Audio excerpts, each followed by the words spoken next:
O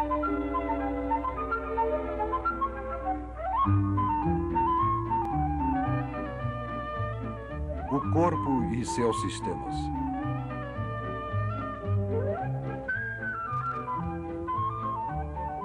Um filme da Enciclopédia Britânica. Versão brasileira, Alamo.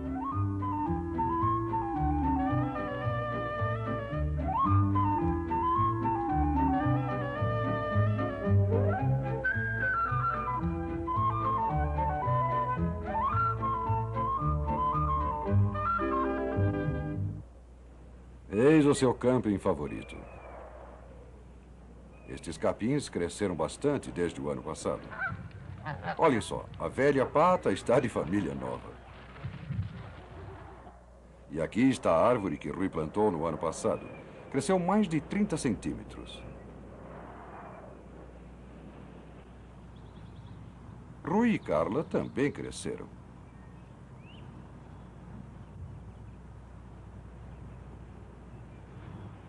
Há muito trabalho para ser feito.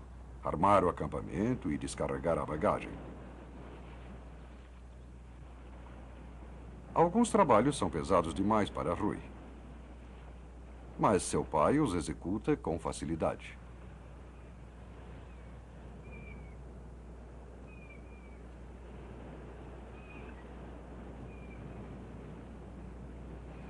O pai de Rui é robusto. Mas Rui também está ficando forte.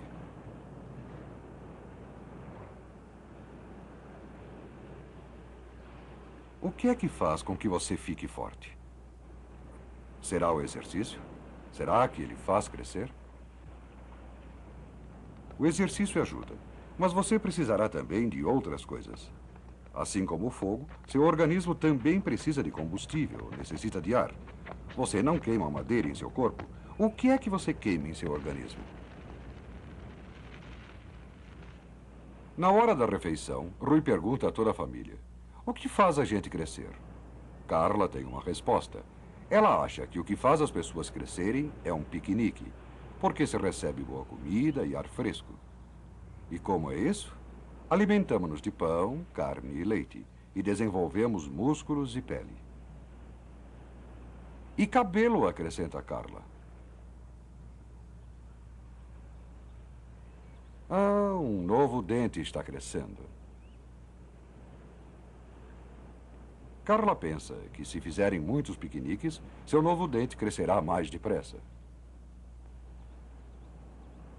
É sempre divertido visitar o tio Marcos.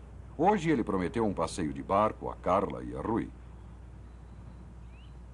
Tio Marcos sabe praticamente tudo, principalmente consertar barcos. Hoje vamos colocar uma nova vela de ignição neste velho motor. Carla está achando que ela é igual ao motor. Ela vai ganhar um dente novo. Mas o motor não consegue fazer crescer uma nova vela de ignição, como está acontecendo com o novo dente de Carla. Somente as coisas vivas, como é o caso do seu corpo, podem crescer. Em que um motor se parece a um corpo? Ele se compõe de muitas peças diferentes. Se você pudesse olhar para dentro de seu próprio corpo, veria músculos e tubos para transportar o sangue, chamados vasos sanguíneos. Você também veria ossos. A estrutura de ossos resistentes dá forma a seu corpo e chama-se esqueleto. O esqueleto não se flexiona, exceto nas articulações. Mas o que é que faz o esqueleto se mover?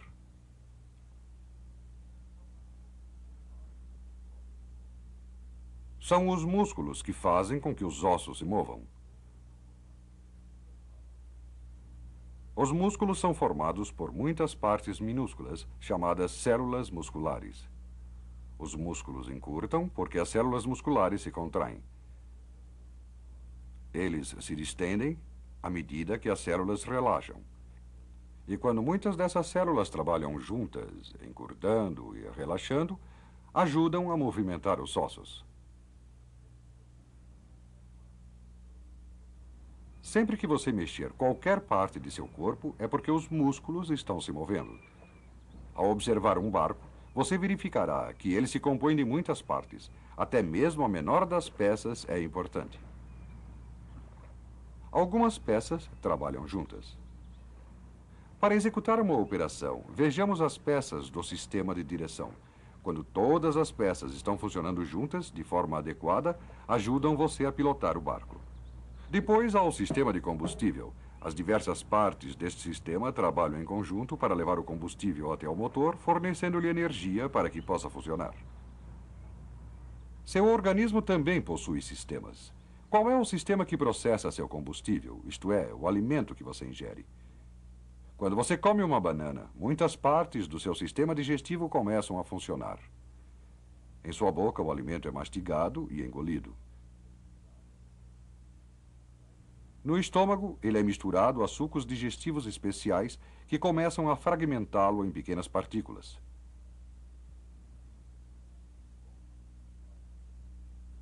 No intestino, outros sucos agem sobre ele. Eis o intestino delgado, onde o alimento está sendo reduzido a partículas ainda menores. Essas partículas são tão minúsculas que conseguem penetrar nos vasos sanguíneos. É assim que o alimento penetra no sangue. O sangue, então, conduz o alimento a todas as inúmeras e diferentes células de seu organismo.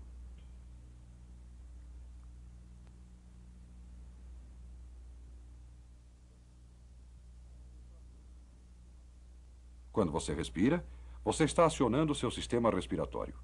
O ar que você respira contém o oxigênio necessário às suas células.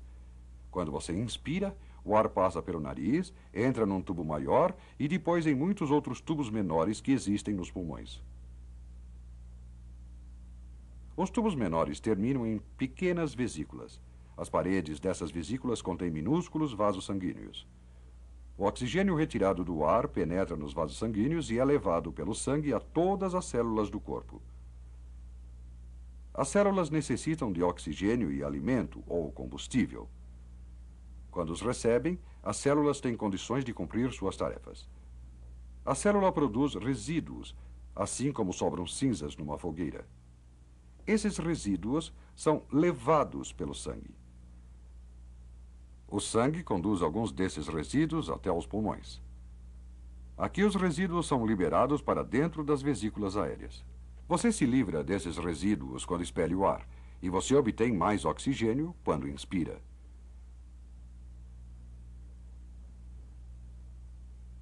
O sistema respiratório ajuda-o de duas maneiras, livrando-se dos resíduos e retirando o oxigênio do ar.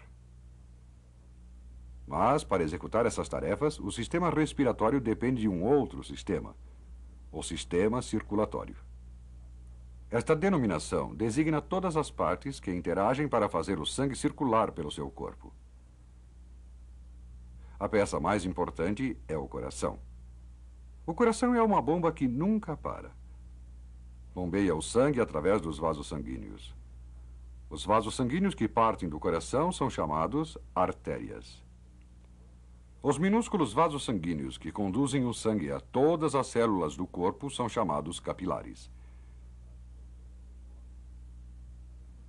Os capilares também recolhem os resíduos das células, que são levados pelo sangue até os vasos maiores, chamados veias, e retornam ao coração. O sistema circulatório trabalha com outros sistemas para ajudá-lo a se movimentar e a crescer. Num barco, o piloto pode fazer os sistemas interagirem. Quem é o piloto de seu barco? O que acontece quando você vê o perigo e faz alguma coisa para evitá-lo? Que outro sistema você usa? Em seus olhos, existem células nervosas que podem enviar sinais a seu cérebro.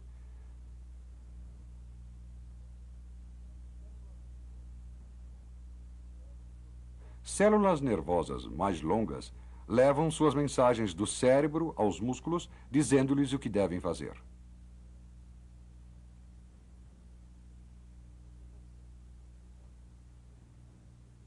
Você consegue se movimentar quando deseja, porque seu sistema muscular é controlado pelo sistema nervoso. E o sistema nervoso controla outros sistemas. O sistema digestivo, o sistema respiratório e o sistema circulatório. Cada sistema tem sua atribuição específica. Qual o sistema que dá a forma a seu corpo? Qual o sistema que movimenta as partes de seu corpo? Qual o sistema que prepara o alimento para as células de seu corpo? Qual o sistema que retira o oxigênio do ar que você respira? Qual o sistema que faz o sangue circular em seu corpo? Qual o sistema que ajuda a controlar os demais sistemas de seu organismo?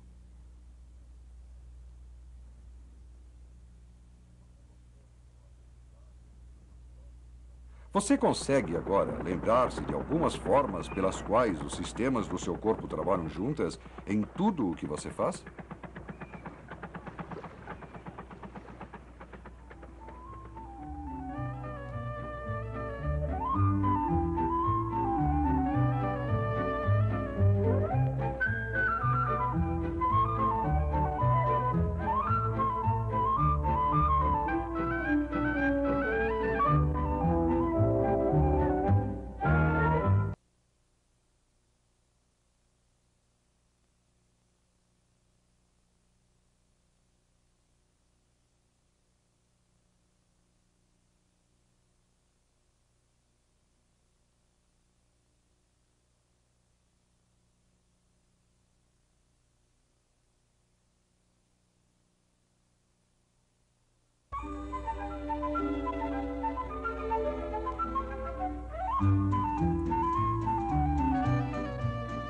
Os dentes.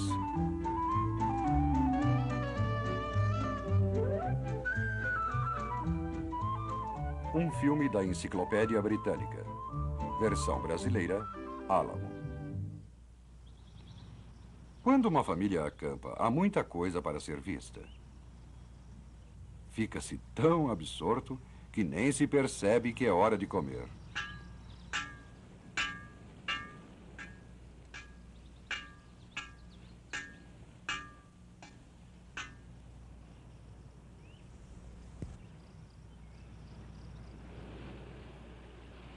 Rui e Carla ainda estão pensando no esquilo. Como é que ele consegue partir nozes com os dentes? Carla sente-se feliz porque ela não precisa partir nozes com os dentes, principalmente agora, quando um deles está meio solto. Está contente também porque tem 20 dentes. Ela os contou no dia do seu aniversário. Se Carla não tivesse dentes, o alimento teria que ser cortado e amassado para poder ser ingerido. Carla lembra-se como a senhora Betty prepara os alimentos para o bebê. É porque o bebê ainda não tem todos os dentes. No princípio, os bebês não têm nenhum dente. Aos 6 meses de idade, mais ou menos, os dentes começam a romper as gengivas. Os primeiros a aparecerem são os da frente. Os de trás vão aparecendo depois, um de cada vez, até que se complete a dentição. À medida que se cresce, os maxilares vão se tornando maiores. Aos 6 anos, os dentes de leite já não são mais suficientemente grandes. Suas raízes desaparecem. A parte visível fica frouxa. Primeiro é um dente, depois outro, que fica solto e cai. Os dentes definitivos crescem, então, nesses espaços. Se você passar a língua sobre os dentes da frente, sentirá cunhas afiadas que podem cortar o alimento em pequenos pedaços, da mesma forma que uma faca corta a maçã. Rui e Carla usam tanto os dentes da frente como os posteriores para mastigar bem a maçã. Os de trás têm pontas e concavidades para triturar e amassar os alimentos em pedaços bem pequenos. Mas Carla acha que eles não se destinam a partir nozes. Na próxima vez que você se alimentar, repare como os dentes trituram a comida em pedaços pequenos, os quais podem ser facilmente engolidos. Os dentes ajudam-no a digerir a comida. E é por isso que dentes e gengivas saudáveis são importantes. E o que acontece quando partículas de comida, principalmente doces, ficam presas ao redor dos dentes e entre eles? Os germes comem esse alimento, formando ácidos, os quais, por sua vez, podem causar as cáries. Dentro do dente existe um nervo. Se a cárie chegar até ele, surgirá uma dor muito forte. Você teria, então, condições de continuar mastigando os seus alimentos adequadamente? É possível evitar as dores de dentes e as cáries. De que forma é possível cuidar dos dentes?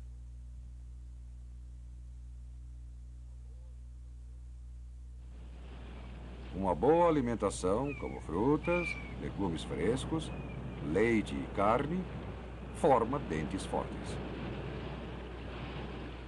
Você também precisa de alguns alimentos mais mastigáveis para garantir a saúde dos dentes e das gengivas. Se escolhermos os alimentos pensando na saúde, quais são os mais indicados para os dentes?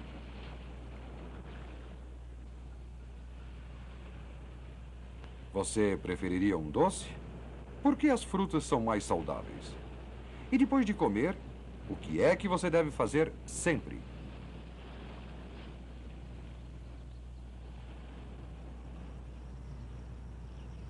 Isso mesmo, escove os dentes depois de comer. Rui e Carla sabem que as cáries não aparecem em dentes fortes e limpos. Rui mostra a Carla como seu dentista lhe ensinou a escovar os dentes. O esquilo parece estar comendo com prazer. Carla acha que é porque ele tem dentes saudáveis.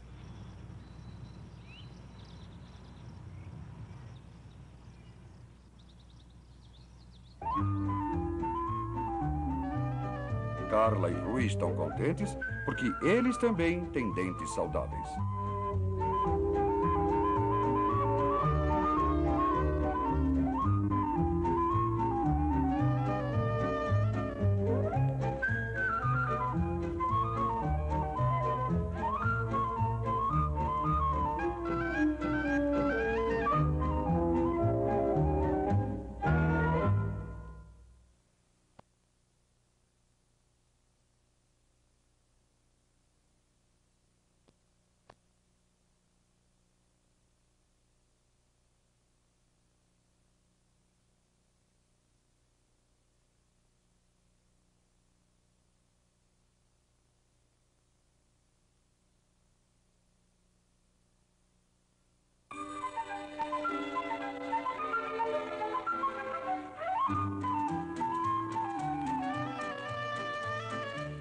Os olhos.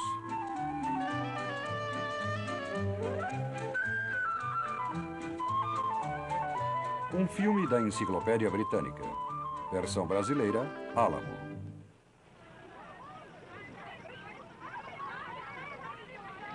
Você já brincou disso? Pregar o rabo no burro? Você lembra que sensação teve quando não conseguia enxergar?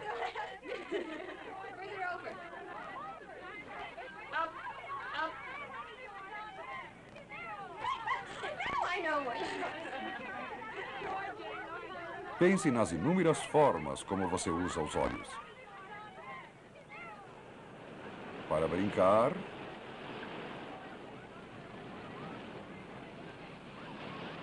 para sua segurança, ou simplesmente para ver as coisas. Há muitas coisas interessantes para serem vistas. Já que os olhos são tão importantes, eles merecem um cuidado especial. Assim, se alguma coisa cair dentro do olho, o que é que você deve fazer? Rui sabe. Ele pede a um adulto que o ajude. Se for coisa séria, o pai o levará ao médico.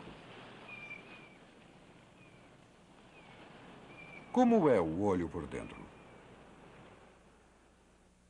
Ele tem a forma de uma bola, revestida por uma camada resistente, transparente na parte da frente.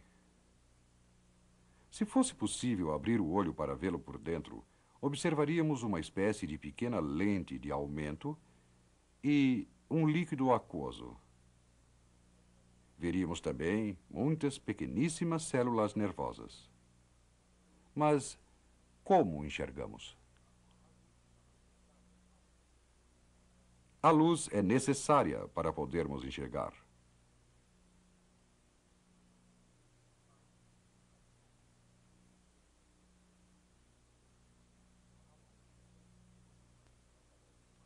A luz penetra no olho através da pupila. Enquanto passa, a lente e o fluido refratam a luminosidade, de modo que ela incide sobre um pequeno ponto na parte posterior do globo ocular, onde se localizam as células nervosas. Quando a luz incide sobre as células nervosas, estas rapidamente enviam mensagens ao cérebro. Observe novamente.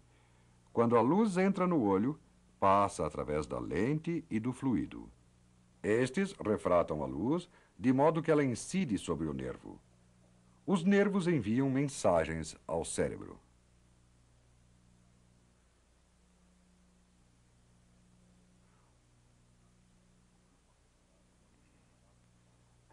O que acontecerá se a luminosidade ficar mais intensa? A parte do olho chamada íris se fecha quando a luminosidade se torna muito intensa e abre-se à meia-luz. Esta ação protege os nervos oculares de receberem luz em demasia. Fora do globo ocular, existem outras partes do corpo que ajudam a protegê-lo. A maior parte do globo ocular está cercado de ossos. As pálpebras e os cílios ajudam a manter os olhos livres de partículas estranhas. E as pálpebras, ainda, lavam o olho com as lágrimas. Se uma lente não estiver bem focalizada, você não enxergará claramente, quer se trate de uma lente de aumento manual, quer da lente dentro de seus olhos. Como parecem as coisas para aqueles que têm a visão prejudicada? Carla conhece um pouco sobre este assunto. Lembra-se das dificuldades que enfrentou no ano passado na escola. Algumas crianças, como Ruth, amiga de Carla, tinham dificuldade de enxergar o que estava escrito no quadro negro. Para Ruth, o quadro negro apresentava este aspecto. Se você não consegue ler o que está escrito na lousa, fica difícil responder às perguntas da professora. Eis uma solução. As escolas promovem exames de vista. A enfermeira de sua escola sabe como proceder. Ela tem condições de constatar se a visão está falha. Os olhos de Carla também foram examinados.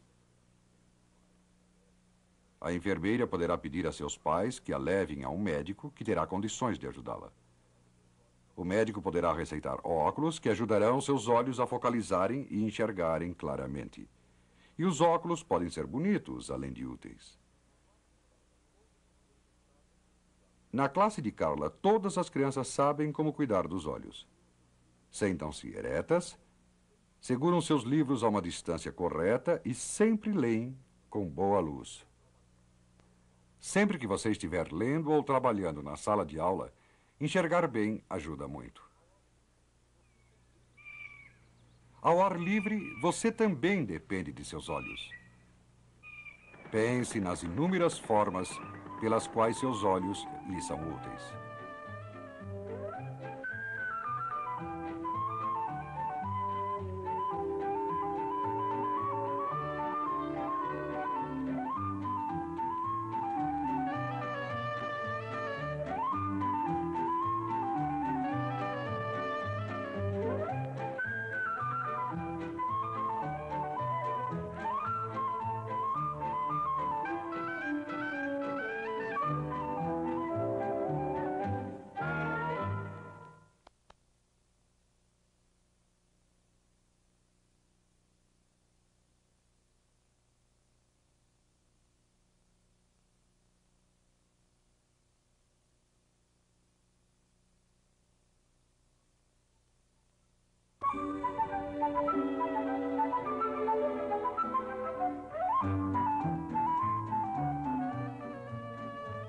Os ouvidos.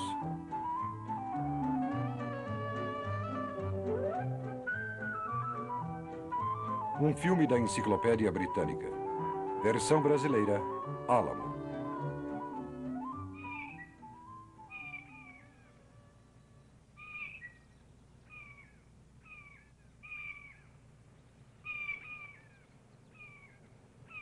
Escute. Você consegue ouvir todas essas gaivotas? Quantas você consegue ouvir?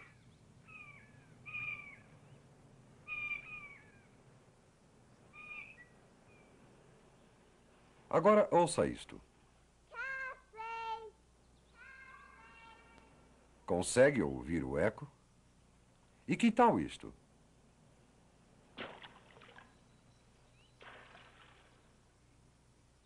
De que formas diferentes você usa seus ouvidos?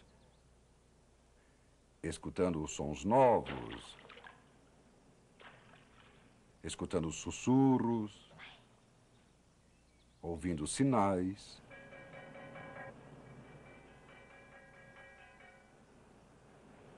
Você usa seus ouvidos durante todo o dia.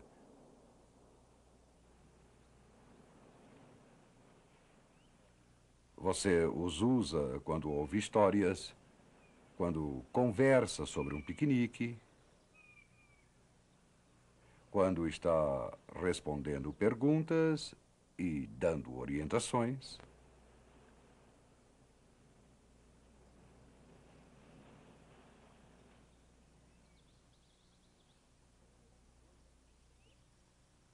Você ouve coisas constantemente.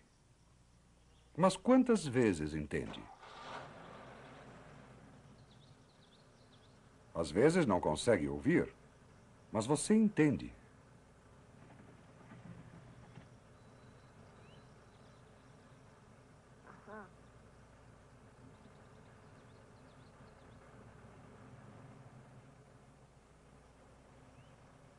Às vezes você escuta sons que são avisos.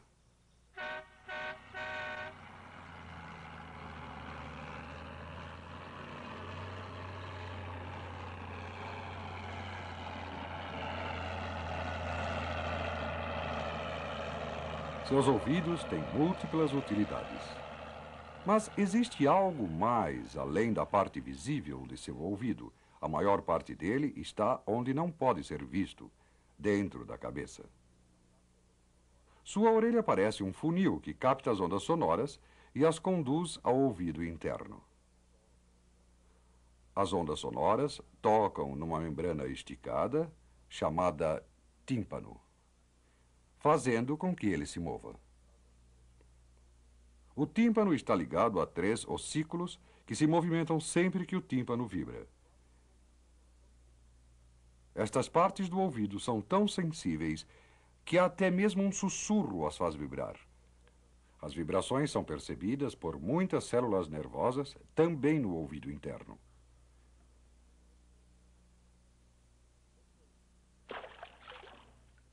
Essas células nervosas enviam sinais a seu cérebro sobre os sons à sua volta. Mas às vezes ocorrem problemas.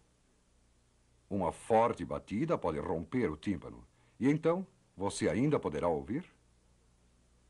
E se você assoar o nariz com muita violência, você poderá forçar a subida de germes por um tubo que leva ao ouvido médio. Quando os germes penetram no ouvido médio, podem causar infecções que interferem na sua audição. Agora que você sabe como são delicados os seus ouvidos, você vai querer cuidar bem deles, porque você usa seus ouvidos durante todo o dia.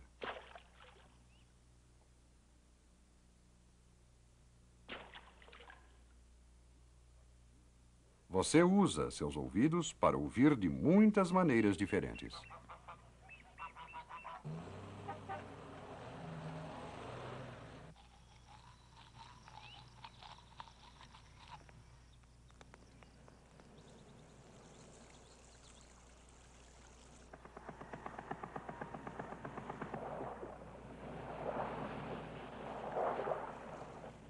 Row, row, row your boat gently down the stream. Merrily, merrily, merrily, merrily, Gently down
Proteção contra as enfermidades.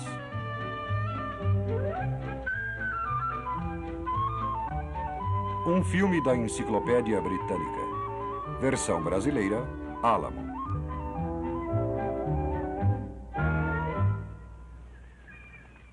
Ah, que lindo dia para um passeio de barco.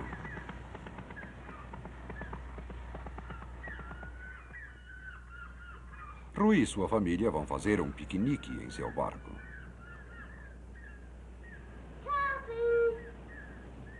Mas onde está Carla? Todos estavam ansiosos por este piquenique. Onde está Carla?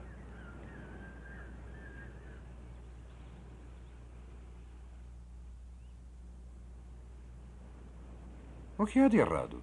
Por que ela não quer ir?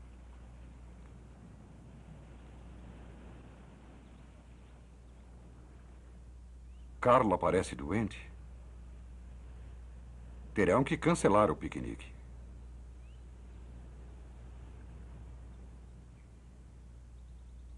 Mas por que Carla está doente? Ela está contaminada por germes e adoeceu. Os germes são tão minúsculos que você não pode vê-los. Eles estão em toda parte. A pele pode proteger o corpo, afastando os germes. Se cortarmos a pele, os germes podem penetrar em nosso corpo, mas o organismo tem um jeito de se proteger desses inimigos.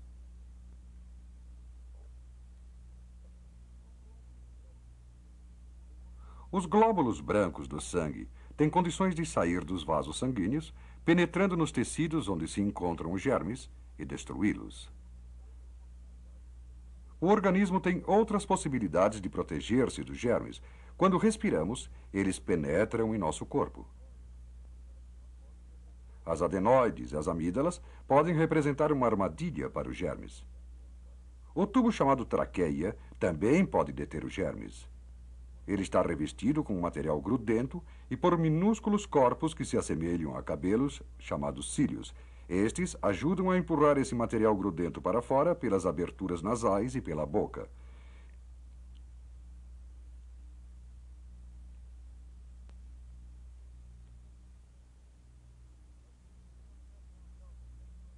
Às vezes, os germes escapam dessas armadilhas e conseguem penetrar nos pulmões. Daí, os germes entram nos vasos sanguíneos e são levados a outras partes do corpo.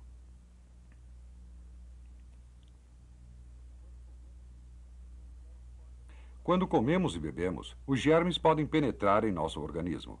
Alguns conseguem fugir das armadilhas, passar para o estômago e seguir até o intestino.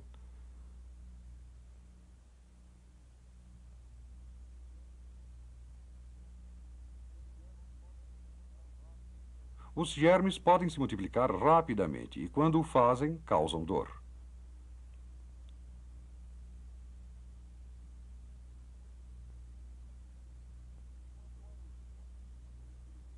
Se os glóbulos brancos não conseguirem destruir todos os germes, estes podem causar doenças sérias.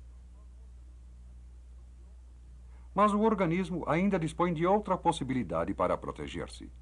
Minúsculas partículas, chamadas anticorpos, formam-se no sangue e impedem que os germes nos prejudiquem.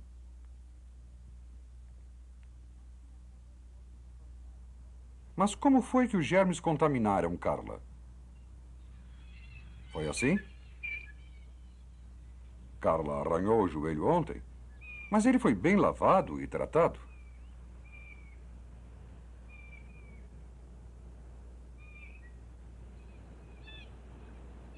Os germes podem penetrar no corpo pela boca. Será que aconteceu assim com Carla? Ela se lembra que ontem estava comendo amoras sem tê-las lavado antes. Será que foi desta forma que os germes penetraram? Depois sentiu sede. A água daquele riacho parecia tão limpa. Carla não viu nenhum germe. Eles são pequeninos demais para serem vistos. Haveria germes naquela água para fazer Carla adoecer? Agora, enquanto está doente, Carla vai precisar de cuidados especiais para que seu organismo possa lutar contra os germes. Ela descansará e ficará agasalhada. Será necessário chamar um médico para vê-la? Bem, ela parece estar se sentindo um pouco melhor. Provavelmente não vai precisar do doutor desta vez. Mas o piquenique terá que ficar para quando ela estiver melhor.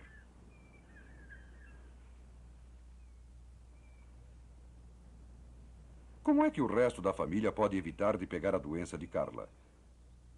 Não ficando próximos a ela, certificando-se de que todo o alimento que possa conter os germes de Carla seja destruído e lavando os pratos em separado.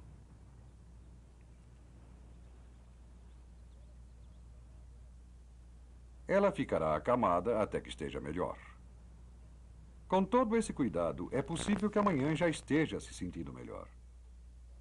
O organismo dispõe de muitas possibilidades para proteger-se dos germes que causam doenças. A pele mantém os germes afastados. Se os germes conseguirem penetrar, existem armadilhas, como as amígdalas e as adenoides. Além disso, há os glóbulos brancos que destroem os germes. E, finalmente, há os anticorpos formados no sangue que impedem que os germes o prejudiquem. Como está Carla hoje? Ela está melhor. Carla resolve então que se lavará sempre muito bem antes das refeições para afastar os germes de sua boca. E se cuidará sempre de cortes e arranhões para que os germes não consigam atravessar sua pele. Eis outro belo dia para se fazer um piquenique. Rui quer sair bem cedo para ver se consegue pescar um pouco. Mas onde está Carla? Ah, eis aqui Carla. E desta vez ela está se prevenindo com bastante água potável e segura.